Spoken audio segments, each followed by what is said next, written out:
everybody for joining promptly. I'd like to welcome you all to today's In the Tent webinar on Climateworks Land Use Trade-offs Model, LUTO 2, and particularly welcome our two presenters, Professor Bryan and Jo Sanson, who will be leading us through the model. I'd also like to welcome Beck Dahl from Collab4, who's helping out with our tech support today. My name's Rachel Clark, and I'm the Carbon and Environmental Markets Knowledge Broker with NRM Regions Australia. And I'd like to start by acknowledging the traditional owners of the land I'm coming from today, the Ngarigo people, and pay my respects to elders past and present from across Australia from wherever you're joining us. I'd like to thank Australia's First Nations people also for their careful management of country for generations and for sharing their knowledge with us. As those of you who have attended past In the Tent webinars know, this webinar series provides an opportunity for us to bring new people and ideas into the NRM tent with us to develop shared understanding and to collaborate on work that can help to meet the objectives of the NRM sector. So we're welcoming today's presenters into the tent because we know spatial modelling has a key role to play in helping us to plan, to adapt to climate impacts and to optimise land use as we work towards achieving a net zero and nature positive world. The Land Use 2 Trade-offs version 2 model, so LUTO 2, is a world-leading spatial model that identifies how to optimise land use and management practices to meet domestic and international agricultural demand while also meeting climate and biodiversity targets and staying within water use limits. LUTO is an open source and has been developed through a collaboration between Deakin University and Climateworks Centre with research contributions from CSIRO. So, joining us in the tent today, we have Professor Bryan, who is the Deakin University's Distinguished Professor of Global Change, Environment and Society. Professor Bryan is an internationally recognised research leader focused on creating cost-effective policy and management solutions for the sustainability of coupled human and natural resource systems, which of course they all are. He also grew up in a farming family on a cropping grazing property on Yorke Peninsula in South Australia. So we might even have some NRMers from Northern Yorke Peninsula Landscape Board in the room today that might be able to pick your brain. And his experience and knowledge is very much grounded in intimate understanding of regional communities and on-ground land management. We also have Jo Sanson joining us. So Jo's the Program Impact Manager in charge of the Land Use Futures Program at Climateworks, which includes LUTO and also spans food and land use systems more generally to find pathways that can produce enough healthy food and meet climate and nature targets. Jo has over 20 years of experience in program management and evaluation, specialising in climate resilience, livelihoods and food security programs, and has held various roles, including with the World Bank and other international institutions in these areas. I've seen Jo speak at a number of forums this year, including the CMI Carbon Farming Forum in Cairns in May, and also demonstrating LUTO 2 to an international audience, the Global Nature Positive Summit in October. And I know Brett presented the model at the Global Land Conference in Mexico in November of this year, but I've been really looking forward to the opportunity to host Jo and Brett in our regional NRM tent so we can really pepper them with questions about how the model might be used to inform regional NRM planning and understanding as we look to balance the changing needs of communities, productive industries and the environment. We'll hold questions until the end, so please put them into the chat as they occur to you so we can discuss them after the presentations.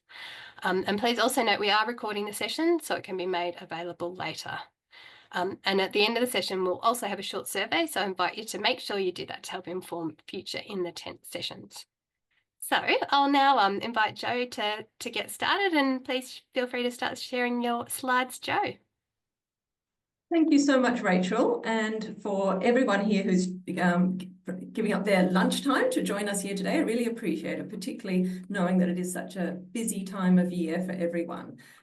So it's great to have the opportunity to talk with you about the modelling that we've been doing here with Deakin University and some of the conversations that we've been having about potential ways in which it can be applied for informing and supporting the work of the really critical work of NRM regions. So Brett will do most of the talking about the model because he's really the brains behind its development, but I'll just give a little bit of a background first and then he can jump in. So as Rachel mentioned, I work for the Land Use Futures Program, which is a collaboration between Climateworks Centre and Deakin University. And it was really set up a number of years ago to provide analysis and advice on what it will take to transition to a sustainable food and land use system in Australia. And so a core part of that this program has been around the development of the LUTO 2 model that we will get into, because we realise that having, sophisticated spatial modelling is so critical for helping to unpack this really complex interplay and issues that we have around balancing different sorts of land use and land management strategies in Australia. The development of the model has also been supported by CSIRO, who've been providing a lot of the research contributions. And we have been working quite closely with some people, particularly in federal government, but also talking with people in state government who've been providing sort of feedback on the process as we've gone.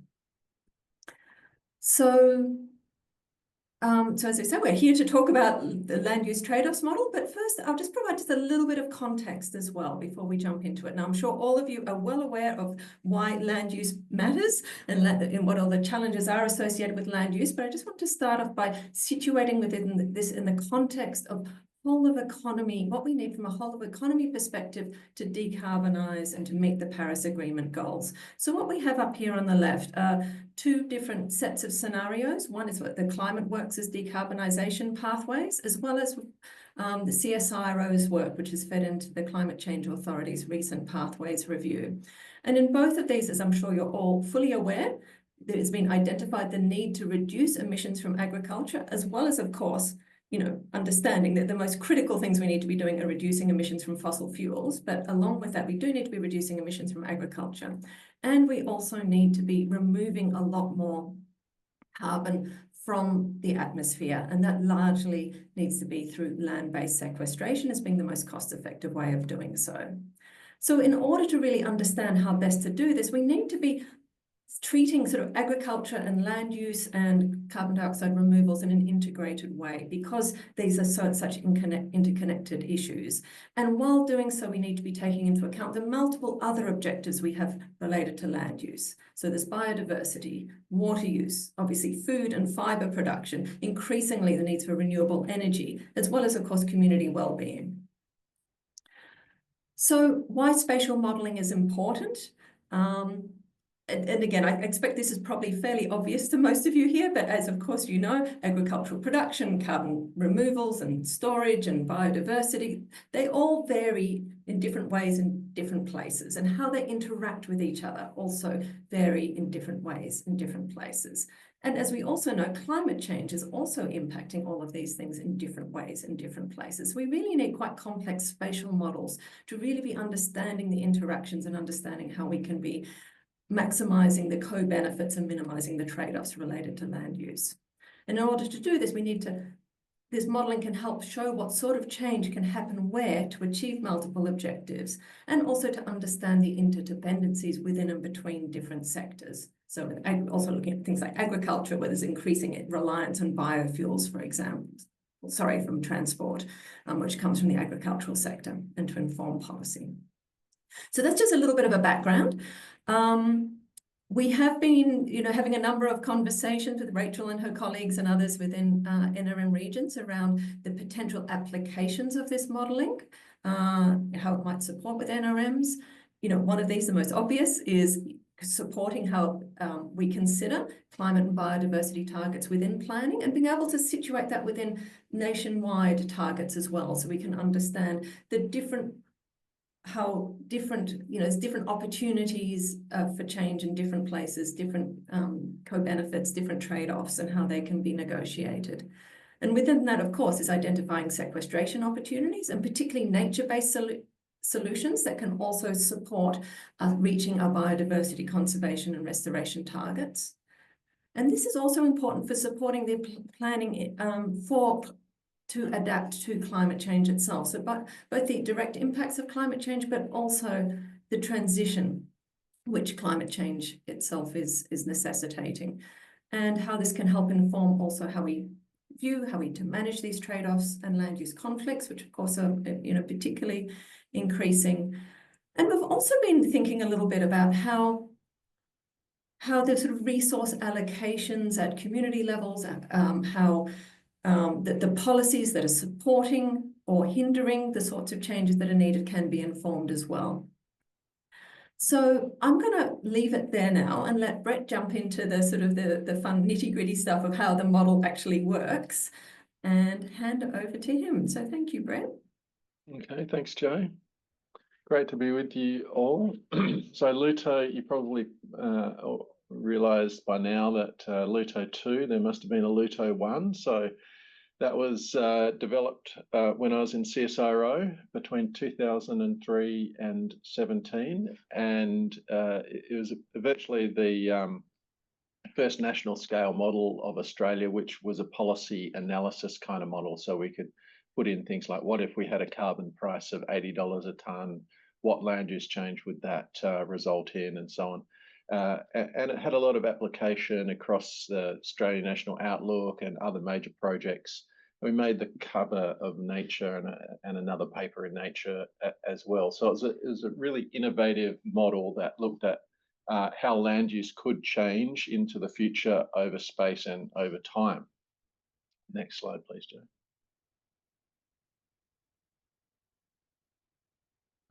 So over that period from 2015, we took stock, went to our stakeholders and asked them, what were the next directions here? What are the questions that we need to answer over the next decade? And the questions had changed. There are things like, how could we meet targets for biodiversity? How could we stay within water limits? How could we meet greenhouse gas targets? What's the role of the land sector? And it was a large engagement process. We asked many stakeholders over in every capital city in Australia, and really it was a co-design process to arrive at the new model, the LUTO 2 model. Next slide, please, Jane. So the result was LUTO 2, which is a second generation, of course, spatio-temporal land system sustainability model.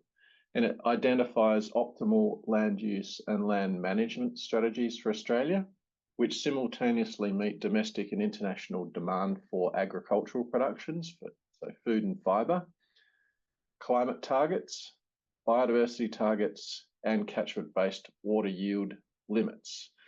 And it considers multiple future uncertainties, including climate change, socioeconomic scenarios, and drivers like prices, productivity, policy, and diet change.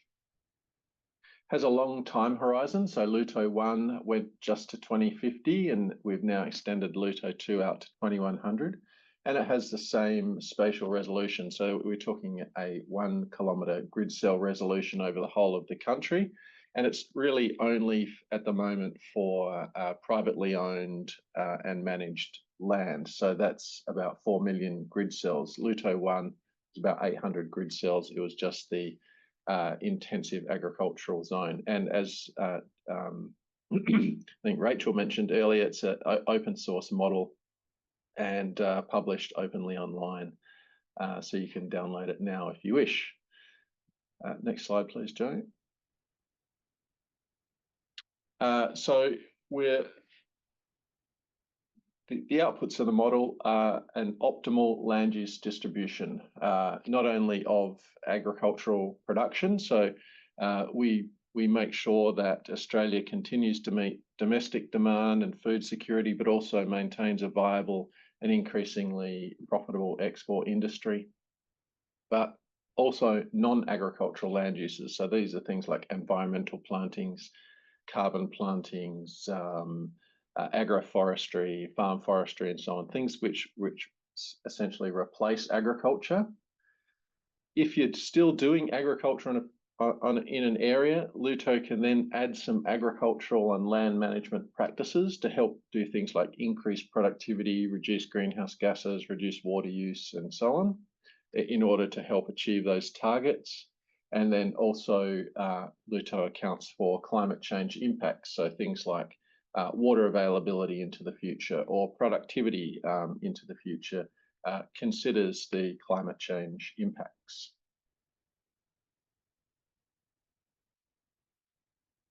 Next slide, please. So we start off with the 2010 National Land Use Map of Australia. So there's 26 different commodities, which are listed over in the legend on the right. So you can see highly detailed agricultural product breakdown across livestock and crops. Yeah, and essentially we start with the national land use map, but add on to that some detailed land use mapping that we do with CSIRO. Next slide, please, Jo. Well, I should say, back on that previous slide, the study area is everything except that dark grey area, which is the public Indigenous land, urban land, and water bodies. We spit out a range of indicators, including indicators of land use in terms of area, economics, ag production, and this goes through imports, exports, domestic consumption, and so on. Water, things like irrigation water use, which we've got an example there of an example of the output of LUTO, that is a direct output of LUTO on the graph there, the water use by irrigation. So these are the performance that the model spits out. Water stress of catchments as well. Greenhouse gas emissions, so excuse me, carbon sequestration, and also emissions across all the three major greenhouse gases. And then we've been doing a lot more work on biodiversity. So whilst we had extremely detailed biodiversity modelling, and I'll give you a bit of a taster of that a little later, we're now working with the TU to try and expand those biodiversity data sets as well. So starting with that 2010 land use, we then specify those targets across demand and greenhouse gases and water and biodiversity. And then LUTO has a number of solutions that we can enable in order to achieve those targets. There's a number of agricultural management solutions. So again, when the cell is in agriculture, we can also do a lot of things to mitigate its impacts and also improve the conservation outcomes. So different fertilizer technologies and energy technologies, methane inhibitors for livestock, regenerative agriculture and grazing, early dry season burning, and biochar are the current ones. Or replacing agriculture, we can have a number of non-ag land uses, and these are some of the things I mentioned before. So environmental plantings, which of course has the biodiversity co-benefit there, riparian buffers, carbon monocultures, bioenergy with carbon capture and storage, and then some belt arrangements of plantings and livestock there. Next slide, please, Jo. One of the key scenario settings is affects demand, and that comes into LUTO as an exogenous set of quantities, which LUTO ensures that Australian land use will meet. So we have an exogenous demand model, which the user can specify a different shared socioeconomic pathway or climate pathway, a domestic and global diet settings, so you can do Mediterranean diets, flexitarian diets, vegetarian, or whatever you like. There's different import settings, feed efficiency, waste and loss settings, and velocity of change. So how quickly does it achieve these changes? Is it by 2050, by 2100? And depending on those settings, the demand model will tell LUTO exactly how much agricultural production to produce. And this is all based on historical data and our existing trade relationships and so on. Next slide, please. There's a whole new data set in LUTO. Excuse me. In fact, not one line of code persists from LUTO 1 and not one data set. So these are very data heavy, spatio-temporal bricks of data around land use and agriculture across the economics, productivity, water use, emissions, pesticides and erosion and so on. Climate data, we include the latest CMIP6 data sets across 4 RCPs, 9 global change models, and that 130 years from 1970 to 2100. So you can start to imagine, the scale of the data sets that go in. We've modeled all of the carbon sequestration new using the latest full cam version.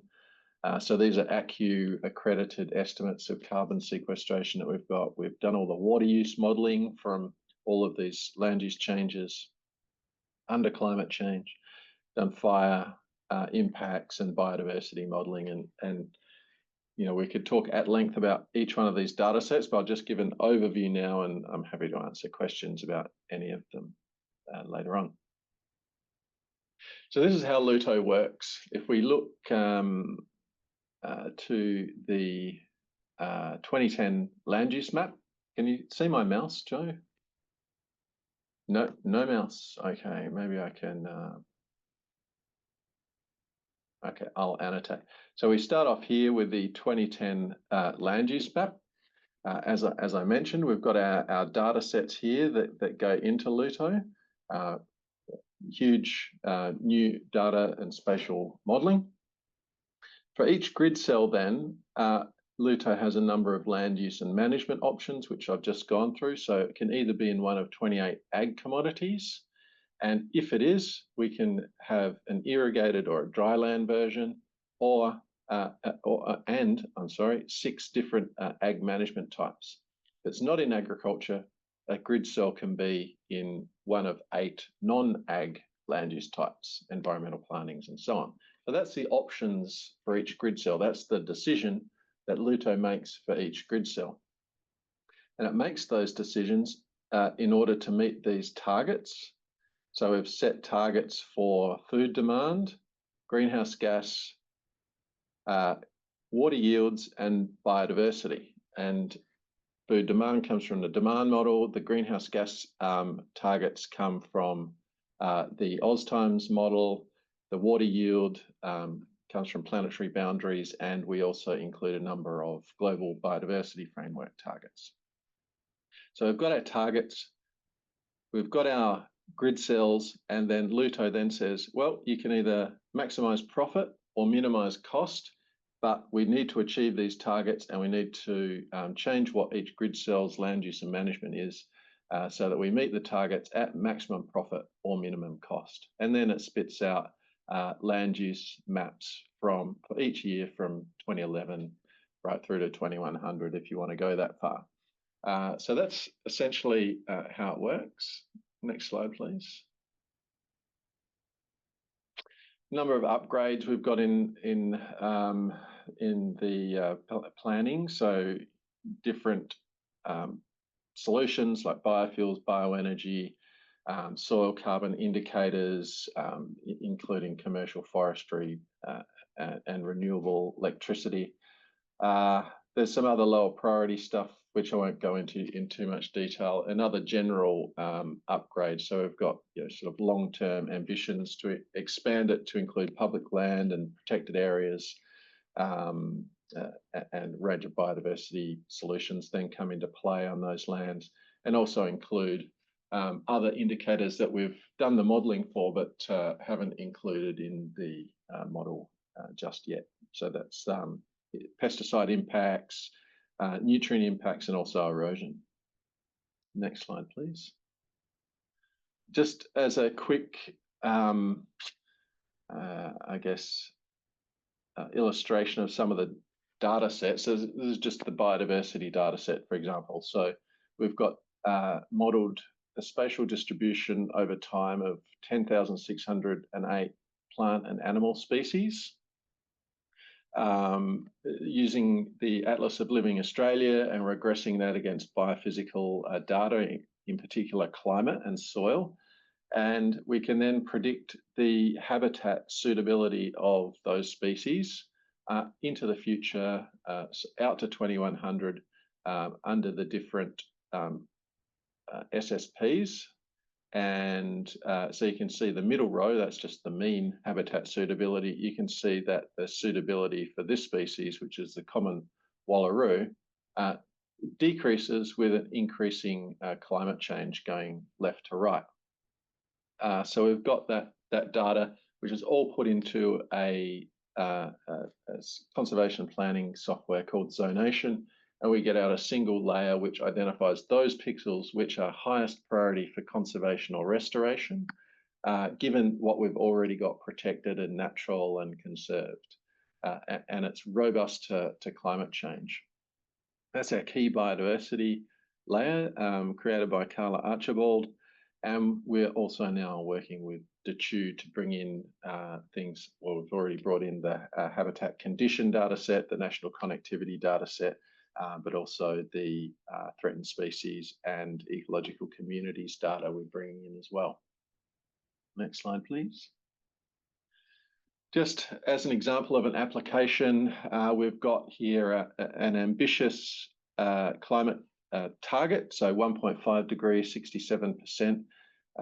And we've got an example of just meeting that climate target here and then meeting it with an additional global biodiversity framework target, which is the 30 by 30 restoration. So that means that by 2030, we want to have repaired at least 30% of Australia's degraded land.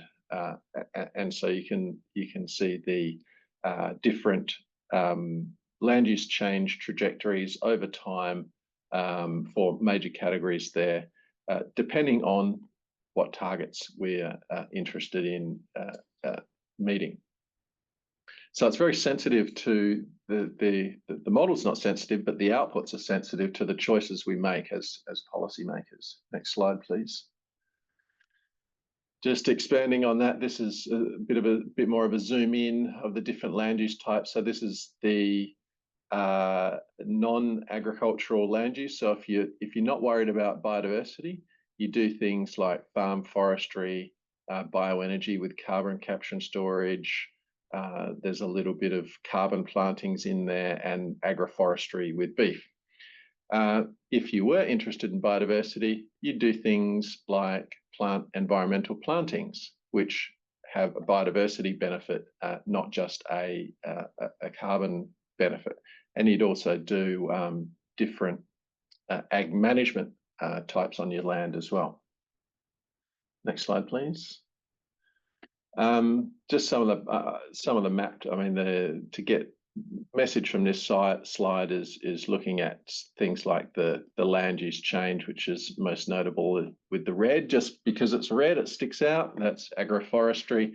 But there's a lot of other land use change. It's a bit more subtle in colour, some of the environmental plantings and so on. I can show you more of those live with the output shortly. Next slide, please. All right, so Jo, if you can stop sharing and I'll...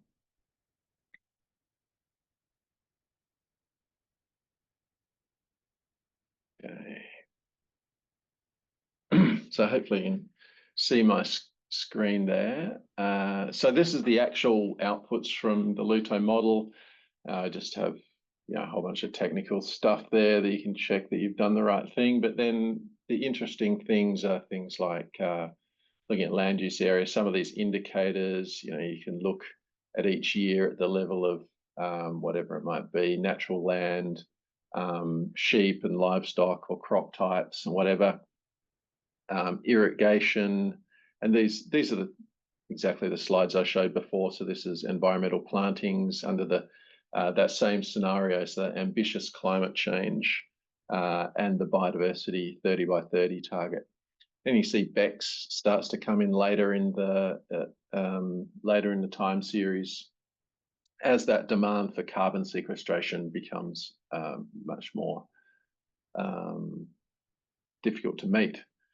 Ag management types, different things that you can do with agriculture to enhance its outputs, reduce its impacts. So that's land use area. We can look at the demand for products over time. Probably the most interesting are the last two, which is this is the output of the demand model that forms an input into LUTO. And then LUTO says, okay, I know that I need to arrange land use over time and space such that Australian production meets this demand trajectory. So you can see winter cereal production in 2050 is 77.31 megatons.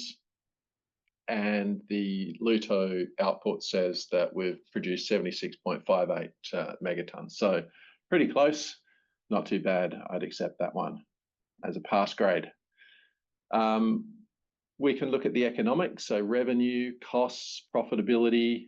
You can break it down by different ag types. Look at it in detail across land use types, irrigation status, land management status. Emissions is one of the important ones that we look at. So this emissions trajectory comes out of the AusTimes model, and LUTO says that it knows that it needs to arrange non-ag land uses and agriculture and ag management so that we achieve this level of abatement. So you can see we've still got a positive emissions from agriculture because, you know, it's a sector that's hard to abate, but we do have, you know, strongly negative emissions sequestration, in particular from non-ag land uses, largely environmental plantings. Water use, we can look over different catchments. One of the interesting things that we look at here is the water stress. So no catchment should be pushed into water stress, which is, in this case here, it's no more than 20% of water use, but we've changed that to be a water yield metric. This is the biodiversity. So you can see the increase in biodiversity benefits to 2030, then it just flattens out. We also do a 50 by 50 biodiversity target, so 50% of degraded land. And we're you know, this is our first implementation of this target. We're also working with the CHU to actually implement and think through what meeting that GBF target 2 actually means for Australia, and then getting that into the model. But in terms of maps, these are what we'll love to look at, or maybe it's just me. This is the broad map for Australia at 2010, which is the starting point, and we can look at the year and change it to any year. We'll look at 2050, and this is the full resolution version, so we can zoom. Anyone from WA on the call? Hopefully, I like looking at Southwest WA. It's a nice little case study. So the grey areas are existing protected areas and public land, Indigenous areas.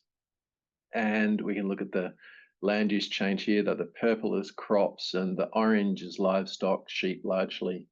But the light green is environmental plantings. And you can, if we zoom in, we can start to see that the environmental plantings is targeted around existing protected areas at buffers and links protected areas. So ecologically, it's kind of doing its job there.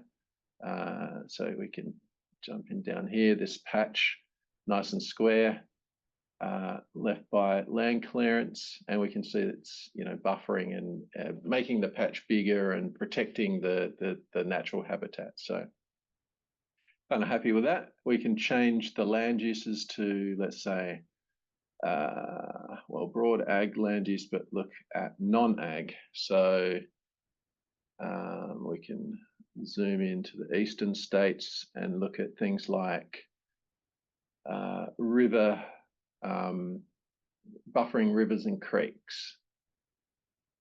So that's the blue.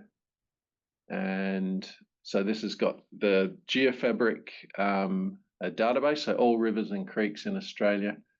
And we can see, if we can switch it off, we can start to see, you know,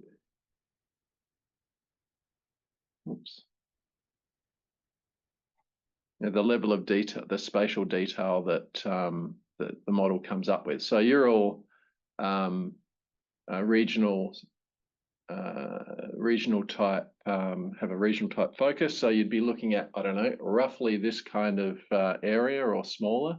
So you can start to see the spatial detail that the model comes up with. All right, that's really all I wanted to say. I shall stop sharing and hand it back to you, Jo. Yeah, thanks very much, Brad. And yeah, I think, you know, we're mostly wanting to open things up for, you know, questions and conversation now.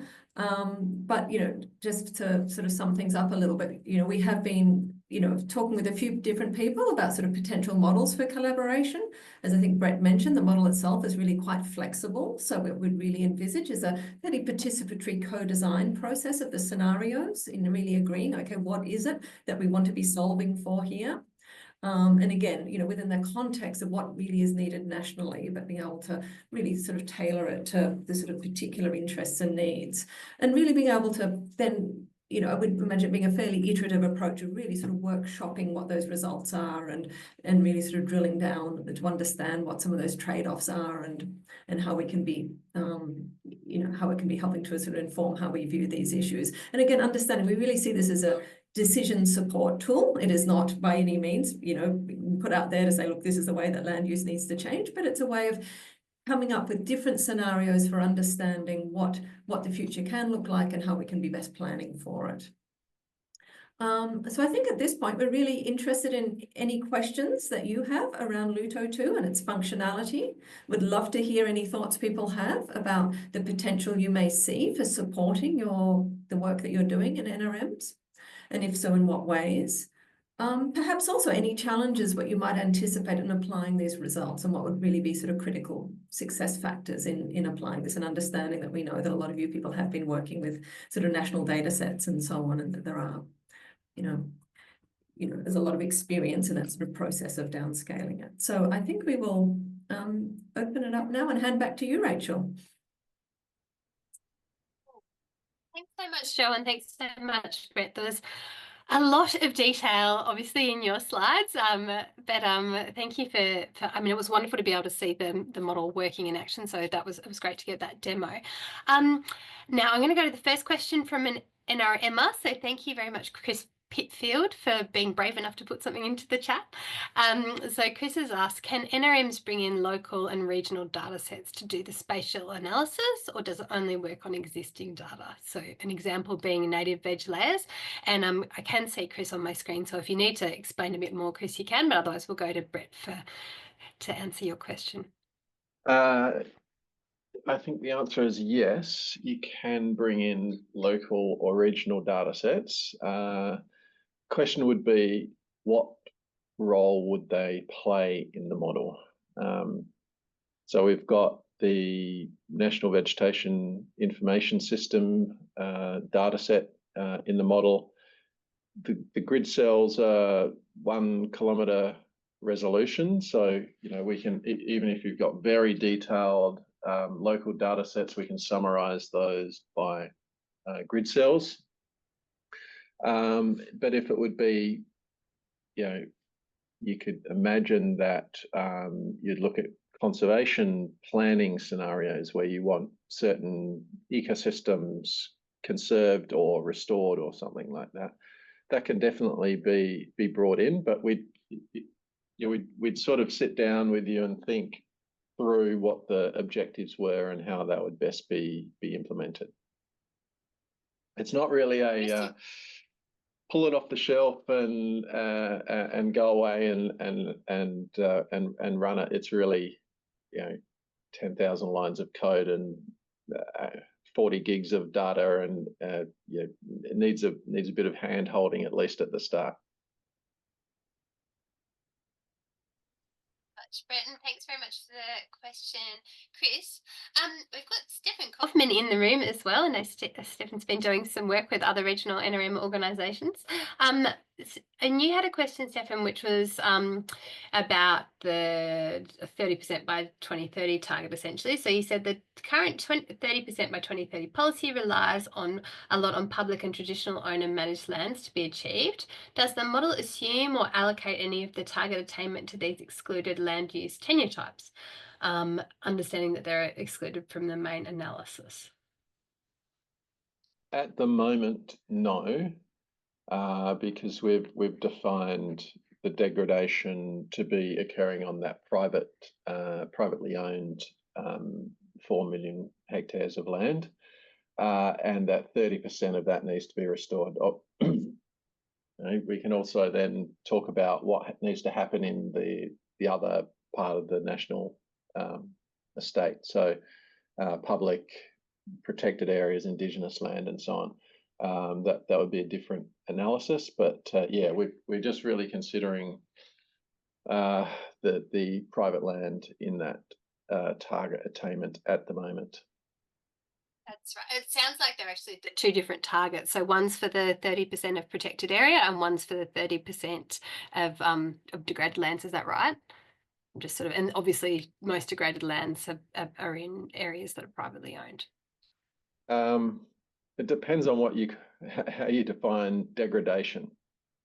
So in implementing this, we've simply said, well, we can assume in the broad sense of things that natural and Indigenous land can be considered not degraded, and cropped and grazed land can be considered to have some level of degradation. And we can argue the toss about that and about the level of degradation and so on. And it varies spatially and varies under different land uses. And we've worked to now bring in the CSIRO HCAS layer, the Habitat Condition Assessment System, which uses historical remote sensing and a range of other data sets to actually quantify the level of degradation. So we now have a much better handle on how much each pixel has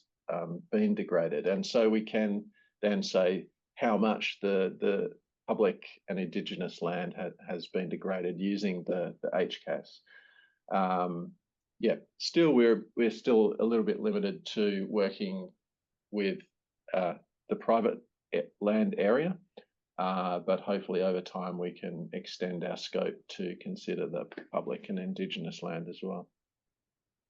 I guess part of that is also the early dry season burning. So over the northern areas, so introducing the EDS burning also reduces degradation and improves biodiversity because there's fewer late season high intensity burns. Thanks very much, Brett. Now we've got a question from Matt Dawson. So is there potentially a link with this work and the nature repair market as a tool to help determine where projects, I assume under the market, are best placed in the landscape? Jo, why don't you take that one? Sure. Yeah, so I mean, it's actually the nature repair market team within DQ that we've been working quite closely with to integrate these additional biodiversity data sets that Brett mentioned, the HCAS, the NVIS, and so on. And as well as the threatened species and ecological communities. So they're the ones who actually requested us to be adding these additional biodiversity data sets in, I think specifically for that purpose, to be helping to inform that. Obviously I can't speak exactly for what their plans are, but that's where, lots of their interest has lied. Thanks very much, Jo. Are you right with that, Matt? Did you want to follow up? Yeah, I know the intention there is to use the Plan R system, but yeah, that there's possibly some things they need to work through with that. So yeah, I see some opportunities for this type of approach applied to the nature repair market potentially. Yeah. Yeah. Thanks, Matt. Yeah, we're also in discussion with them about the actual sort of interpretation of the restoration target, since DQ has also, defining that as 30% of priority areas. So we're also in those discussions, okay, how are those priority areas going to be defined and integrated, and how we can also be using LUTO to help inform that. Thanks, Jo. We've got a question from Matt Hardy. Can you talk more about the applications that DQ and state governments are using LUTO for? So just touched a little bit on the DQ. How about the state governments? I mean, I don't think we can say at this point that anybody's, sort of directly using it. We're in a lot of discussions where people are interested in doing so. And that's where we've been working with some of these stakeholders for integrating, again, some of their additional data sets that they've been interested in. I'd say that there's two main areas of interest. So one is around sort of the regional planning side of things. And the other is... Sorry, and when you say regional planning, do you mean regional NRM planning, or do you mean regional planning under the reformed EPBC Act? So we have been discussing about it a bit in terms of the latter. Yeah, and that's still sort of early discussions. But then there's also interest from the perspective of those folk who are sort of involved in setting the sort of net zero sector plans for the land and ag sector. So that's where, again, there's been engaging a lot with some of the state governments who are interested in this, as well as continuing to talk with folk federally. We've also been working quite closely with ABARES, DAF's, the Department of Ag's Bureau of Agricultural Research Management, Economics and Statistics, who are sort of developing their own models. So I've been working quite closely with them to make sure that these models are really quite complementary, because they do quite different things. Thanks, Jo. Is there an ideal use case that you'd like to see for how people, state and federal government are using LUTO too? Brett, do you want to jump in? Or should I? Well, I always trot out my vision of having a nationally co-designed set of scenarios where we agree on, as far as that is possible, the targets we want to achieve, we agree on where we want to be by certain dates, and let the model run to see nationally what's the most cost-effective way of getting there. And then it's a matter of, how do we, with it's not a single, omnipotent ruler that can say everybody, do this and follow this. It's a polycentric governance, bi-regional governance, where we all need to sort of get together and say, all right, well, in our region, the model says we need to do a whole heap of riparian planting. And in our region, we need to do a whole heap of, ag intensification and energy efficiency and so on. And the model's not going to be perfect or right in every sense. And it's much more about using that as a co-designed, shared aspiration of where we want to get to as a country, but using it to help guide our bottom-up governance, which gives every region a plan or a map or some sort of beacon that says, here's where we want to get to, and if we all do our part, we can, as a country, achieve these outputs and targets and aspirations that we have in the most profitable way or the least cost way, which overall is best for the whole country. Thanks, But we know if one region says, no, this is rubbish, we're not doing that, we're going ahead and advancing agriculture, well, then some other region's going to have to do the heavy lifting in place of that region. So it's a place for conversations to start and negotiations to be had.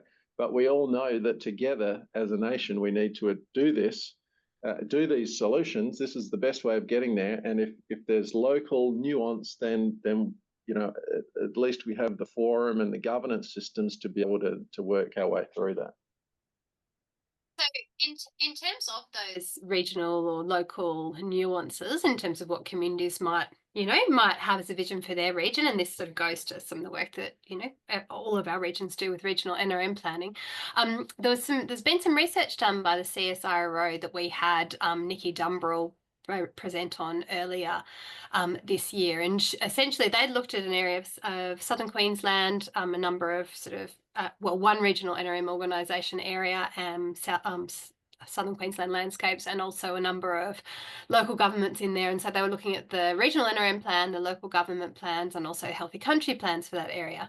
And they felt that there was an opportunity to use regional NRM plans and other plans to really sort of inform where different projects could go, I suppose, and what the socio-cultural appetite might be for investment in regions and certain things. So I suppose what I'm wondering, and Nikki was saying at the time that with AI they could potentially sort of, I guess, crunch the data across all regional NRM plans to sort of get this sense of where certain types of projects may or may not be welcome.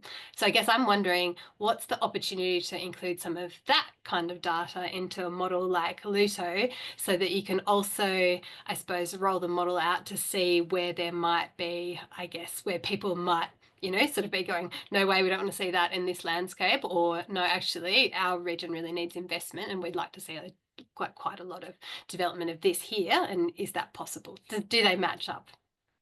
Yeah, there's definitely a lot of scope for that. So you can, I've described different solutions that we've got in the model, and if one region has another solution that they know over experience the community is good at, it likes, you know, it's open to a certain thing that helps, I don't know, water quality or whatever it might be. We can certainly have a lower cost or some economic incentive for that to happen. Maybe in other regions, you know, outlawed riparian plantings for whatever reason, water scarcity or something. We can then knock out, you know, or prohibit that activity, that solution from occurring in that area. So there's all of these design and planning, I guess, prerequisites that we could put in to help tailor the outputs. And if there was like a regional planning or an NRM planning type version of the model built, you can imagine budgets being put in for environmental works or land use change or capacity building programs, education, extension, and so on, which might help or grease the wheels for certain types of change to occur. Policies, economic incentives, all of those sorts of things you could put in, because the models, you know, at its core is an economic model, and farmers want to maximise profitability. Thank you. So that kind of, I guess, that answered my question in terms of that I had as a follow-up, which is that essentially it's kind of quite tweakable in terms of being able to exclude activities or promote activities in certain regions and then run it to see what that means for elsewhere. Yeah, in the broad sense, it's quite flexible. It still would take a little bit of work. Noting that it takes a lot of work and a long time to run these models. Sometimes. Yeah, it's really days. That's weeks. right. It's a model where it's a co-design participatory kind of model where you run it with stakeholders and you spend more time in developing smart scenarios and the nuance and the detail of the scenarios around solutions and costs and adoption rates and things like that. So you spend a lot of time designing the details of the scenario. So the product you get is one that's a much more considered and relevant and nuanced product. As one example to that, we've recently sort of integrated into the model the capability to also constrain certain sort of land use in particular areas. So say at the LGA level, it may be, you know, because we know there's, you know, lots of concerns around land use change, and very understandably, but let's say if, you know, people want to say, well, let's constrain, say, conversion of agricultural to non-agricultural land at particular levels, say, so in no LGA, it can be more than, say, 10% or 15% or whatever. So those are the sorts of discussions that would really be wanting to have, just in terms of, you know, really getting that balance right between sort of one sort of understand, okay, what are these targets that we do have, how can we reach them, but then also what are the constraints that we feel like you know, are really important to take into account in terms of achieving those targets in relation to, you know, local communities, concerns and the like. Thanks, Jo. Are there any more questions from the floor? People, please feel free to put up your hand and unmute if you'd like to ask a question, because we are running out of time. I still have some questions I'd ask, but I don't want to hog it just because I'm facilitating the conversation. So please feel free to ask your question if you've got one now. Otherwise, I will ask one more before we sort of move to close the webinar.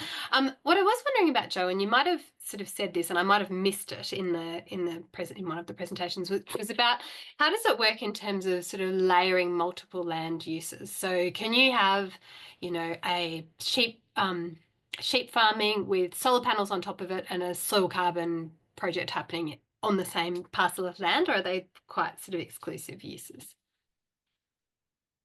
I'm going to tell yes, you where you should do can. that. You can. Actually, we did do some work on agrivoltaics, but we haven't quite got it into the model yet. But yeah, so if you're grazing sheep, you can do regenerative agriculture. So reduce the intensity, adaptive multi-paddock grazing, improve your biomass in the soil and soil carbon. You can also now do, I think, biochar. Or perhaps there's other grazing techniques. I can't think of them all now. But if certain solutions are applicable to certain agriculture types, so if it's a livestock treatment, so let's say methane reduction and regenerative agriculture, you can do them both on sheep grazing, for example. So yeah, you can stack, and you can also do, if you're doing early dry season savanna burning, you can also do methane reduction at the same time. So yep, you can stack them one on top of the other.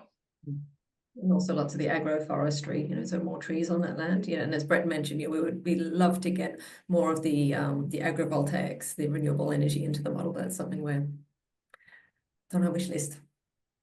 And we've also got it, and also it does function as sort of a mixed cell level, so it can actually have multiple different land uses within one cell. Right. Okay. Well, great to clarify that, Jo and Brett. Thank you for that. I've just had one question from Matt in the chat, which is there a test environment that we could access? I I think that's send you the output HTML, so you can just open that up in a browser and have a look, pan around on maps and look at graphs and things like that if you want on some of the test scenarios that we have. Great, thanks. Well, we're going to move to close off the webinar because we are nearly at time.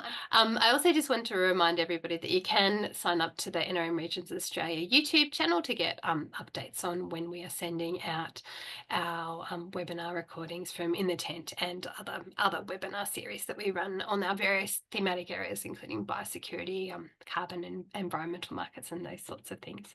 So thanks very much everyone for joining us, and particularly thanks again to our presenters.